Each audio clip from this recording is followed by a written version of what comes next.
اس کے دونوں مصروں میں وزن بھی صحیح ہے، اس کے دونوں مصروں میں قافیہ بھی سیٹ بیٹھا ہے اور ردیف بھی صحیح ہے، تو ہم کہتے ہیں بھائی یہ شعر بہت خوبصورت ہے، اصول کے عین مطابق ہے اور بہت خوبصورت شعر ہے، اس میں حسن پایا جاتا ہے۔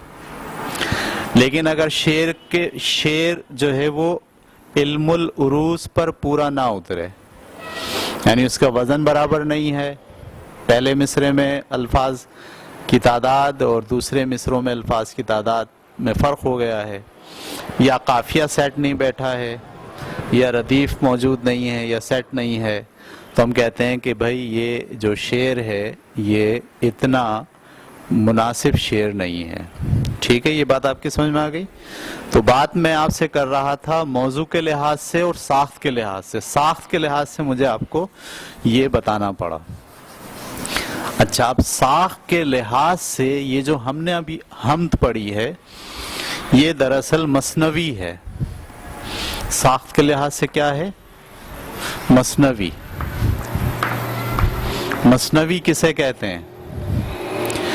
جس میں ہر شعر کا قافیہ ردیف الگ الگ ہو، ایک بیان چل رہا ہو، موضوع ایک ہو نظم کا، لیکن ہر شعر کا قافیہ ردیف کیا ہو؟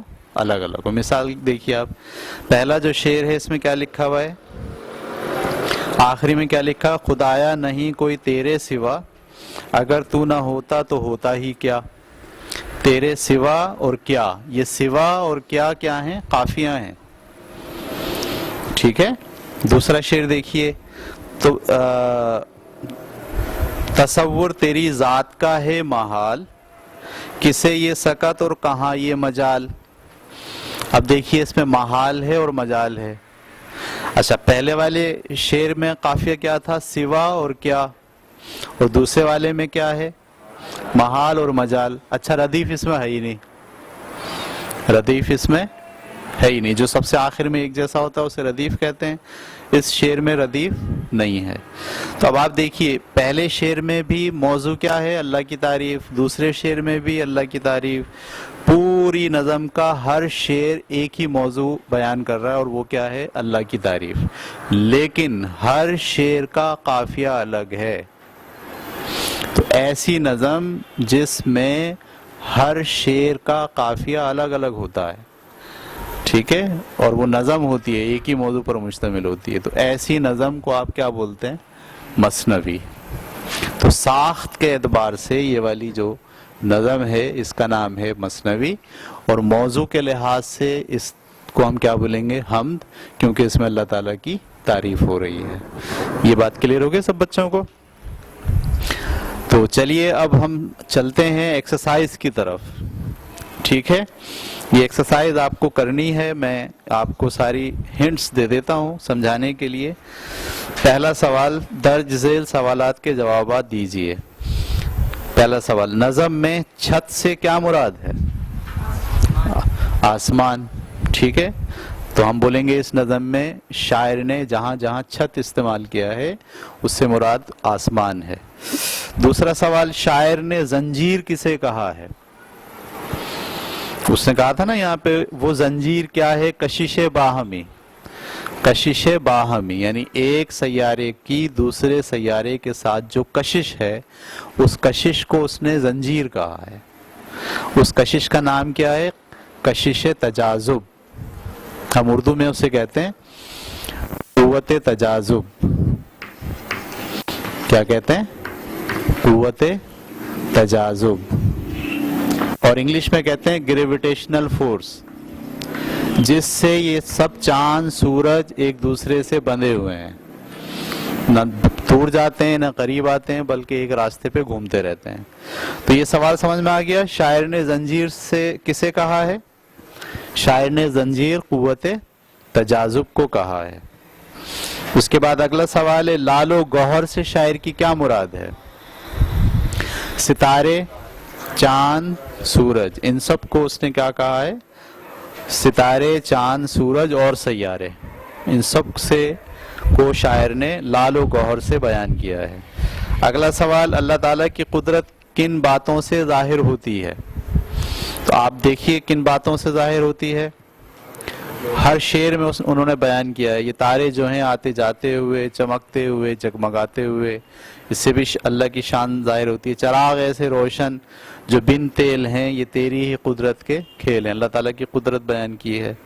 تو مختلف شعر سے آپ اس موضوع کو نکالیں گے اور اس کے جواب لکھیں گے کہ اللہ تعالیٰ کی قدرت کن کن باتوں سے ظاہر ہوتی ہے. جن جن شعر میں قدرت کا ذکر کیا گیا وہ سارے شعر آپ اس کے جواب میں لکھیں گے. اس کے بعد آخری سوال ہے حمد کے دوسرے، پانچویں اور آخری شعر کی وضاحت کریں. حمد کے دوسرا شعر کون سا ہے؟ تصور تیری ذات کا ہے محال، کسے یہ سکت اور کہاں یہ مجال. کیا مطلب؟ ہم اللہ تعالیٰ کی ذات کا تصور قائم نہیں کر سکتے، ہاں ہم اس کی صفات کا تصور قائم کر سکتے ہیں، اور یہ مجال کسی میں بھی نہیں ہے، یہ سکت کسی میں بھی نہیں ہے. تو جب قیامت میں ہم خدا کو دیکھیں گے، ایک وقت آئے گا سب جو جنت میں چلے جائیں گے اور آخری نعمت کے طور پر اللہ تعالیٰ سب کے سامنے آ جائیں گے، پھر انسان اللہ کو دیکھے گا تو پھر ہم تصور کر پائیں گے اللہ کا کہ اللہ کیسے ہے. ٹھیک ہے، یہ پہلا شعر تھا اور دوسرا شعر تھا، اور اس کے بعد پانچواں شعر کون سا ہے اس میں؟ چراغ ایسے روشن جو بن تیل ہیں، یہ تیری ہی قدرت کے سب کھیل ہیں. اس کی تشریح بھی آپ کر سکتے ہیں آسان. اور آخری جو شعر ہے ان سب کا آئین ایجاد ایک. آئین ایجاد کا مطلب جو بنانے کا میتھڈ ہے، طریقہ ہے، اصول ہے، وہ سب ایک ہے. ہنر ایک ہے اور استاد ایک. ٹھیک ہے، یعنی کاریگر بھی ایک ہے اور جو استاد ہے جس نے یہ ساری چیزیں تخلیق کی ہیں وہ بھی ایک ہے. تو ان سوالات کے آپ کو جوابات لکھنے ہیں. ٹھیک ہے، اب ہم چلے گئے سوال نمبر 2 پر. خالی جگہوں میں مناسب الفاظ لکھیے. یہ خالی جگہیں اس کو پر کرنا ہے. بندھے ہیں ڈیش سخت زنجیر سے، باہم. بندھے ہیں باہم سخت زنجیر سے. اس کے بعد لکھا وہ ڈیش کیا ہے کشش باہمی. وہ زنجیر کیا ہے کشش باہمی. اگلا ہے بنائی ہے تو نے یہ کیا ڈیش چھت. یہ کیا خوب چھت. بنائی ہے تو نے یہ کیا خوب چھت. ٹھیک ہے. اس کے بعد ہے یہ تیری ہی ڈیش کے سب کھیل ہیں، قدرت کے سب کھیل ہیں. ٹھیک ہے. اس کے بعد تصور تیری ڈیش کا ہے محال، تیری ذات کا ہے محال. ٹھیک ہے. پیج نمبر 120 پر میں آ گیا اور اگلا سوال ہے اب آپ اس حمد کے پہلے 2 مصرے غور سے پڑھیں. آپ نے دیکھا کہ یہ دونوں ایک خاص وزن اور آواز رکھتے ہیں. وزن اور آواز رکھتے ہیں. اس طرح کے چند بامعنی لفظوں پر مشتمل مصروں یا کلام کو شعر کہا جاتا ہے. ہر شعر کے 2 حصے ہوتے ہیں اور ہر ایک حصے کو مصرع کہا جاتا ہے. یہ بات میں آپ کو بھی جو سمجھا رہا تھا وہ سب یہی بات ہے کہ جو دونوں مصرے ہیں وہ مل کر کیا کہلاتا ہے؟ ایک شعر کہلاتا ہے. اور بامعنی بات اس میں ہوتی ہے ہر حصے کو مصرع کہا جاتا ہے. پہلے مصرے کو مصرع اولا اور دوسرے مصرے کو مصرع ثانی. صحیح ہے. پہلا مصرع مصرع اولا ہے اور دوسرا مصرع مصرع ثانی ہے. مثال دی انہوں نے خدایا نہیں کوئی تیرے سوا، اگر تو نہ ہوتا تو ہوتا ہی کیا. تو پہلا مصرع مصرع اولا ہے اور دوسرا مصرع مصرع ثانی ہے. اچھا، اور شعر کی جو علامت ہے وہ ایسے ہوتی ہے، ایسا، یعنی کسی بھی شعر کے سائٹ پر ایسی علامت ڈال کر یہ 2 مصرے جو ہے وہ لکھے جائیں گے. اچھا، اور مصرے کی علامت عین ہوتی ہے. صرف عین اگر لکھا ہوا جائے تو اس کا کیا مطلب ہے؟ یہ ایک مصرع ہے. اور اگر یہ لکھا ہوا جائے، یہ والا نشان بنا ہوا جائے تو اس کا کیا مطلب ہے؟ یہ شعر ہے. ٹھیک ہے. تو یہ اس شعر کی علامت ہے اور عین مصرے کی علامت ہے. تو یہ ہم نے بات سمجھ لی اچھے طریقے سے کہ ایک شعر 2 مصروں پر مشتمل ہوتا ہے. شعر باہم، اس میں وزن پایا جاتا ہے، اس میں قافیہ ہوتا ہے، ردیف ہوتا ہے. ٹھیک ہے. اور پہلے مصرے کو مصرع اولا کہتے ہیں اور دوسرے مصرے کو مصرع ثانی کہتے ہیں۔ اب ہم جا رہے ہیں اگلے سوال کی طرف۔ اس حمد میں کل کتنے مصرے اور کتنے شعر ہیں؟ ہاں بھائی بتائیے کتنے شعر ہیں؟ 9 شعر ہیں اور 18 مصرے ہیں، کیونکہ ہر شعر میں 2 مصرے ہوں گے۔ ٹھیک ہے، اس کے بعد جو ہے وہ اگلا سوال ہے، کسی اور نظم کا ایک شعر لکھ کر مصرع اولا اور مصرع ثانی کی نشاندہی کیجیے۔ تو کوئی اور نظم آپ کو لینی ہے، اس کا ایک شعر لکھنا ہے۔ جیسے آپ نے وہ نظم پڑھی ہوگی، وہ نبیوں میں رحمت لقب پانے والا، مرادیں غریبوں کی بر لانے والا، شعر ہو گیا یہ، صحیح ہے۔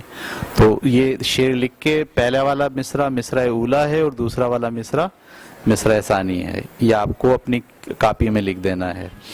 اس کے بعد اگلا سوال ہے، درج ذیل سوالات میں سے درست جواب پر نشان لگائیے۔ پہلا سوال کیا ہے، ایک شعر میں مصرے ہوتے ہیں، 2 ہوتے ہیں، بہت آسان ہے۔ نمبر بے میں لکھا، حمد کے چوتھے شعر میں بن تیل کے چراغوں سے مراد ہے پھول، ستارے، بلب یا ہیرے؟ ستارے۔ ٹھیک ہے، اس دنیا کی ہر چیز قائم ہے، کس سے قائم ہے؟ تدبیر سے قائم ہے، تکبیر سے، زنجیر سے یا تقدیر سے؟ تقدیر سے قائم ہے، ٹھیک ہے۔ اس کے بعد ہے، اس نظم میں لفظ آئین کا کیا مطلب ہے؟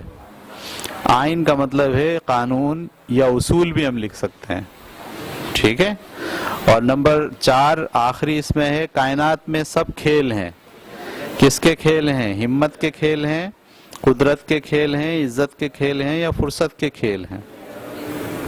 قدرت کے کھیل ہیں، ٹھیک ہے۔ اس کے بعد سرگرمی ہے، اللہ تعالیٰ کی شان، قدرت اور صفات کے بارے میں 20 جملوں پر مشتمل چارٹ تیار کر کے کلاس میں آویزاں کریں۔ تو آپ کیا کیجئے، اپنے کاپی کے اندر چارٹ بنانے کے بجائے اللہ تعالیٰ کی قدرت کے لیے، اللہ تعالیٰ کی صفات کے لیے، اللہ تعالیٰ نے جو اس کائنات کو بنایا ہے اس کے لیے 20 جملے لکھنے ہیں، ٹھیک ہے۔ جیسے مثال کے طور پر اللہ تعالیٰ بیج سے، بیج کو پھاڑ کر اس میں سے پودا نکالتا ہے اور وہ پودا بڑا ہو کر درخت بن جاتا ہے۔ ایک جملہ ہو گیا اللہ تعالیٰ کی قدرت کا، صحیح۔ دوسرا جملہ کیا ہوگا، بغیر پلر کے اللہ تعالیٰ نے یہ آسمان کی پوری چھت ہمارے اوپر بنا کے تعمیر کر کے کھڑی کر دی ہے، کوئی پلر نہیں ہے اس میں، یہ بھی قدرت کا ایک واقعہ ہے۔ اور قدرت کا واقعہ کیا ہے، جب رات ہو جاتی ہے تو بالکل اندھیرا گھوپ ہو جاتا ہے، ہم سب کو روشنیوں کے لیے بلب جلانے پڑتے ہیں، لیکن دن میں ایک ہی بلب نکلتا ہے صرف، سورج، جو پوری دنیا کو روشن کر دیتا ہے، کونوں کونوں میں، اسٹور میں، ہر جگہ پر روشنی پہنچ جاتی ہے۔ یہ بھی اللہ کی کیا ہے، قدرت۔ تو ایسے آپ کو سوچنا ہے اور غور کرنا ہے، اور غور کر کے 20 جملے لکھنے ہیں اپنی کاپی میں، ٹھیک ہے۔ یہ میں چیک کروں گا آپ سے کل۔ آگے لکھتے ہیں، طلبہ یہ ہم ترنم سے پڑھیں۔ ترنم کسے کہتے ہیں؟ گا کے پڑھیں، لے میں پڑھیں، ٹھیک ہے۔ تو اب اس کی کوئی طرز بنائے گا کوئی بچہ؟ آپ سب لوگ گھر پہ جائیں اور اس کو بیٹھیں اور بیٹھ کے سوچیں کہ اس پر کیا طرز بنائی جا سکتی ہے۔ خدایا نہیں کوئی تیرے سوا، ایسے آپ کوئی طرز بنائیں، میں نے تو ایسی جلدی میں بنا دی، صحیح ہے۔ اگر تو نہ ہوتا تو ہوتا ہی کیا، ایک طرز بنا دی، اس کو کہتے ہیں ترنم سے آپ گا رہے ہیں۔ لیکن جو آپ طرز بنائیں گے پھر وہ طرز ایسی ہونی چاہیے جو ہر شعر پر پوری اترے، تو سارے شعر آپ کو اسی کے اندر بیان کرنے ہیں۔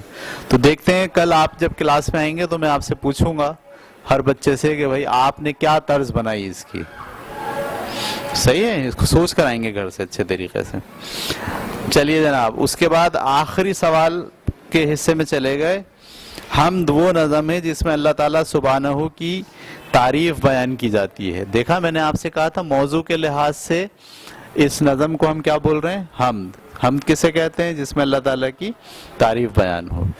اور دیکھو آگے کیا لکھا ہے، مثنوی اس مسلسل نظم کو کہتے ہیں جس میں ہر شعر کے دونوں مصرے ہم قافیہ ہوتے ہیں اور ہر شعر کے قافیے الگ الگ ہوتے ہیں. تو ساخت کے لحاظ سے یہ کیا تھی؟ مثنوی. کیوں؟ اس لیے کہ اس میں ہر شعر کا قافیہ الگ الگ ہے. پہلے والے شعر کا قافیہ کیا ہے؟ سوا اور کیا. اور دوسرے والے شعر کا قافیہ کیا ہے؟ محال اور مجال. اور تیسرے والے شعر کا قافیہ کیا ہے؟ چھت اور کھپت. تو قافیے جس میں بدل رہے ہوں، ہر شعر میں الگ قافیہ استعمال ہو، تو ایسے ہی نظم کو، مسلسل نظم کو ہم کیا کہتے ہیں؟ مثنوی کہتے ہیں. ٹھیک ہے؟ تو یہ تھی ہماری آج کی حمد، ختم ہو گئی. اس کا کام آپ گھر سے کریں گے. پرانا بچوں نے جنہوں نے کام کیا ہوا ہے، اس میں جو بات رہ گئی ہے، جیسے آپ نے 20 جملے نہیں لکھے ہوں گے اللہ تعالیٰ کی قدرت کے، وہ آپ کو لکھ لینے ہیں. اور کیا چیز ہے اس کے اندر، آپ سوال بنا لیجئے گا ایک، مثنوی سے کیا مراد ہے، یا مثنوی کس نظم کو کہتے ہیں. اور اس کے جواب میں آپ یہی لکھ سکتے ہیں اس کے اندر جو لکھ کے ابھی بتایا ہے، کہ مثنوی اس مسلسل نظم کو کہتے ہیں جس میں ہر شعر کے دونوں مصرے ہم قافیہ ہوتے ہیں اور ہر شعر کے قافیے الگ الگ ہوتے ہیں. ٹھیک ہے؟ تو یہ ایک سوال یہ بھی بڑھا لیجئے گا اور ایک سوال وہ بڑھا لیجئے گا. کل میں آپ کی سے یہ کاپی چیک بھی کروں گا، اور کم از کم حمد کو ترنم سے جو پڑھنے کا کام میں نے آپ کو دیا ہے، اس پہ آپ گھر پہ جا کے ذرا غور کریں گے. ٹھیک ہے؟ چلیے جناب.